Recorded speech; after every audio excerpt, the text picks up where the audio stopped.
Te damos la bienvenida a Noticias USA, el canal con las noticias de último momento. Empezamos. Joe Biden lanza una advertencia temprana a Wall Street. Los equipos de revisión de agencias del presidente electo Joe Biden incluyen a varias personas que comparten la reputación de Warren de ser duras con la industria financiera. Es más, evidencia de la influencia de Warren, una feroz oponente de los grandes bancos y los excesos de Wall Street, así como una señal temprana de que Wall Street estará bajo un escrutinio mucho mayor, especialmente en comparación con 4 años de esfuerzo del presidente Donald Trump para desmantelar la regulación y liberar a los grandes bancos. Los presidentes ejecutivos de los grandes bancos que leen esa lista probablemente estén algo preocupados, dijo Isaac Boltanski, director de investigación de políticas de Compass Point Research y Trading. Los progresistas ganaron absolutamente el día en esto. Biden eligió a unas 500 personas para trabajar con agencias gubernamentales, desde la CIA hasta el Servicio Postal de Estados Unidos, y ayudar a dar forma al futuro de la política y nombramientos gubernamentales. Se hizo muchos enemigos. Quizás el primero en la lista de preocupaciones de Wall Street, Gary Gensler, quien dirigía el equipo que trabaja con las agencias reguladoras financieras, incluidas la Reserva Federal del SEC y la de FDIC. Gensler dirigió la Comisión de Comercio de Futuros de Materias Primas desde mayo del 2009 hasta enero de 2014. Entre los reguladores de la era de Obama, Gensler fue el más agresivo en la implementación de la ley de reforma financiera Dodd-Frank, a la que se opuso Wall Street. Gary Gensler indudablemente trae algunos malos recuerdos, dijo Boltanski. Aunque Gensler es un exbanquero de Goldman Sachs, ahora es visto como un aliado duro de Warren en Wall Street. Se ganó muchos enemigos en DC y en la industria, dijo Ed Mills, analista de políticas de Washington, y Raymond James.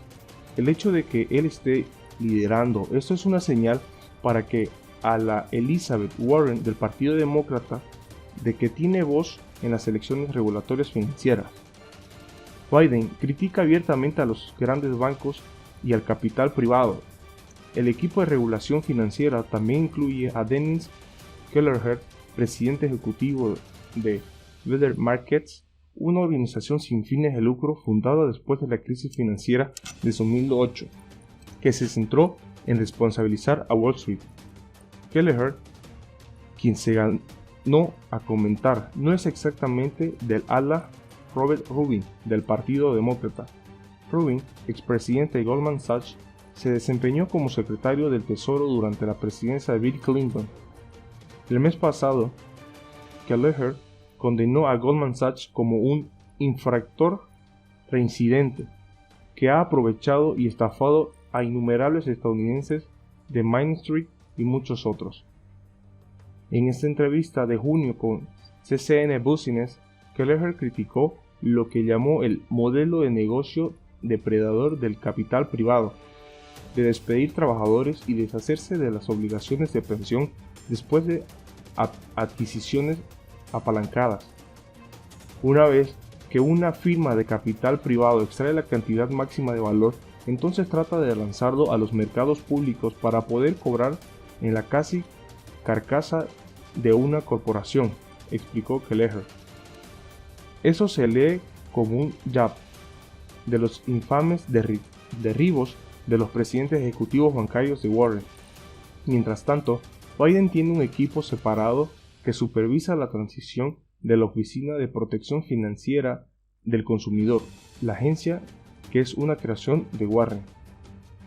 Ese equipo está dirigido por Leandra English, es subdirectora del CFPB.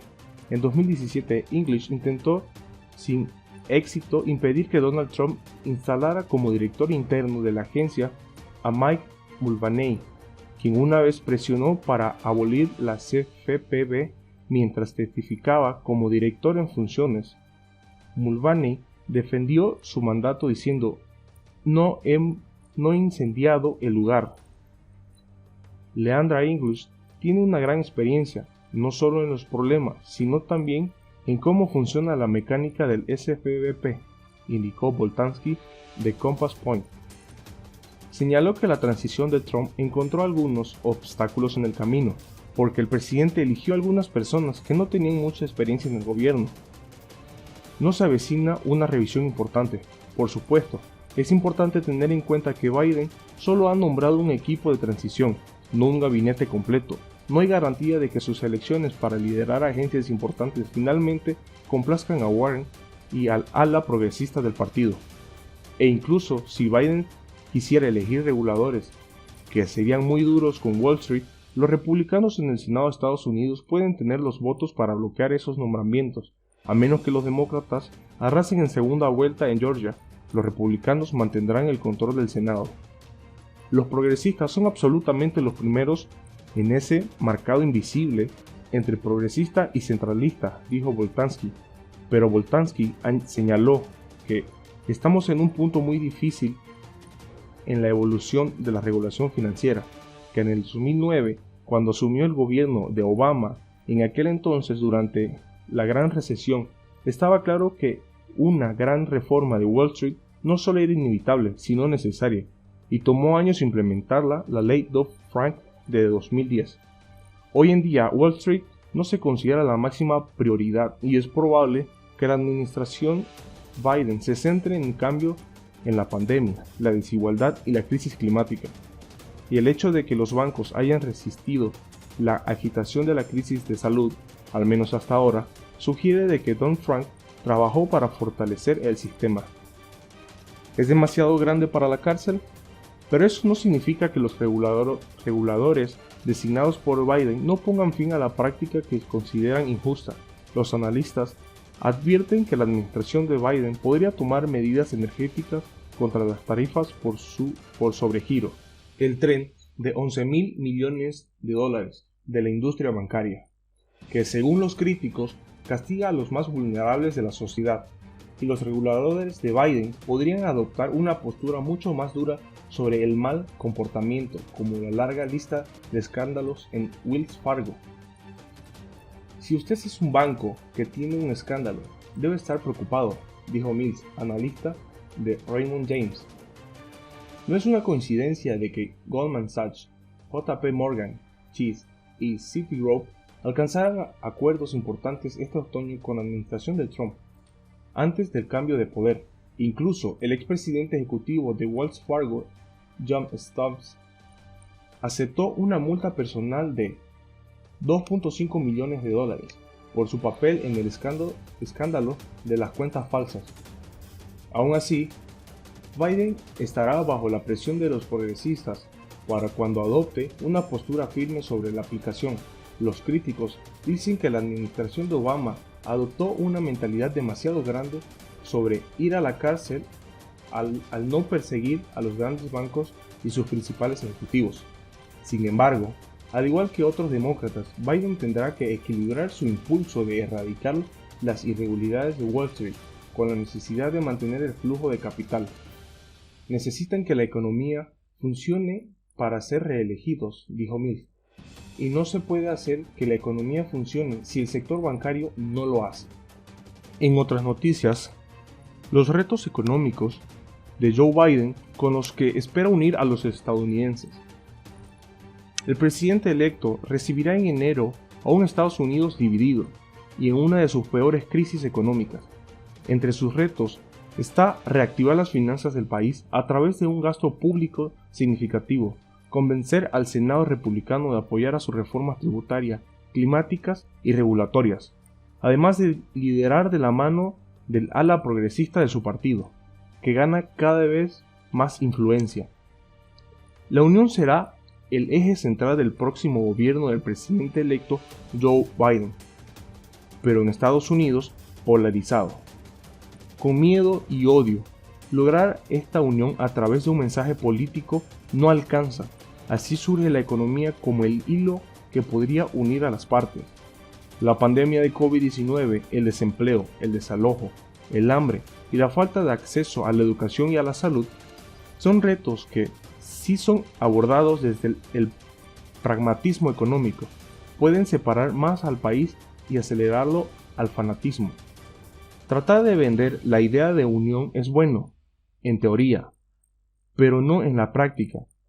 Hay problemas inmediatos sobre los que hay que enfocarse, como el coronavirus o ayudar a individuos a pagar la renta, dice Nisha, una manifestante anti-Trump, a Francés 24 durante las marchas pro-Trump del 14 de noviembre en Washington. Joe Biden recibirá un país que vive una de las peores crisis económicas desde la Gran Depresión, aun cuando empieza a mostrar signos de recuperación. Se pronostica que su PBI, Producto Interno Bruto, decrecerá un 4% en comparación del 2019. La deuda pública supera el 106% con la relación del PIB, un nivel parecido a la de la Segunda Guerra Mundial, y se espera que el déficit fiscal sea del 16% del PIB cuando finalice este 2020. La pandemia ha disparado la iniquidad, afectando a los más pobres y a la clase media, mientras Wall Street registra números récord.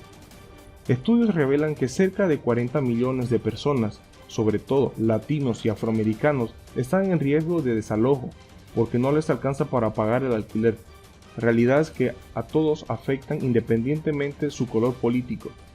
Unos retos en pandemia, bajo un Senado republicano y un ala progresista.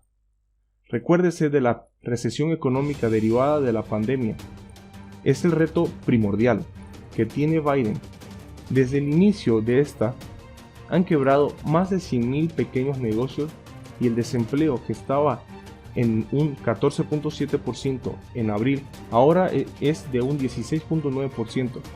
Para enfrentar estos retos, el presidente electo espera contar con la ley de estímulo económico que le permita gastar entre 2 y 3 billones de dólares para revivir la economía, una reactivación que se hará a corto plazo a través de transferencias de dinero a estados y gobiernos locales que están quebrados, aumentando los beneficios de desempleo, aumentando el salario mínimo a $14 la hora y ofreciendo más préstamos flexibles a las pequeñas y medianas empresas que no los terminaron recibiendo en el paquete de estímulo económico de Trump.